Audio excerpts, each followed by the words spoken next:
Hey Faith, I'm here with Pastor Ben, and we are going to continue our Good Friday question series. And today, Ben's going to tell us why Jesus' death had to happen at Passover. Yeah, so in Mark chapter 14, the gospel writer stresses twice that Jesus' death was happening as they were preparing for Passover. And so it's important that he's drawing that out. And the question is, why? And Passover was one of the greatest holidays in the Jewish calendar.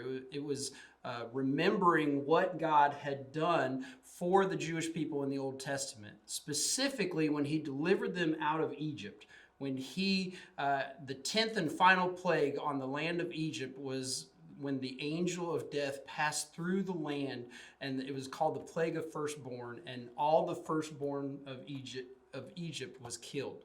And what's interesting about that is that was God's wrath towards Egypt, but he was also promising to Israel that the only way that you can be spared from my wrath is if you sacrifice an unblemished, perfect lamb and put blood of the lamb on the doorpost and across the lintel of the house.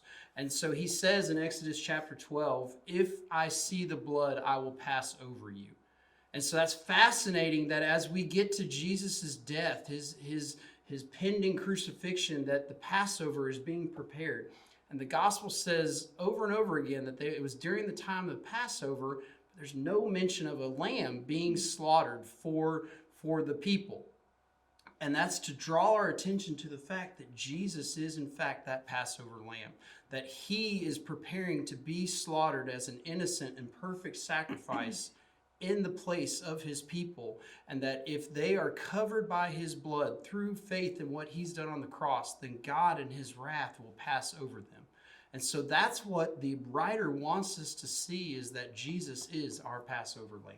Awesome. Well, aren't we so glad that we have a Passover lamb? So we want to invite you to come join us on Friday night at 7 o'clock for our special Good Friday gathering. We'll see you there.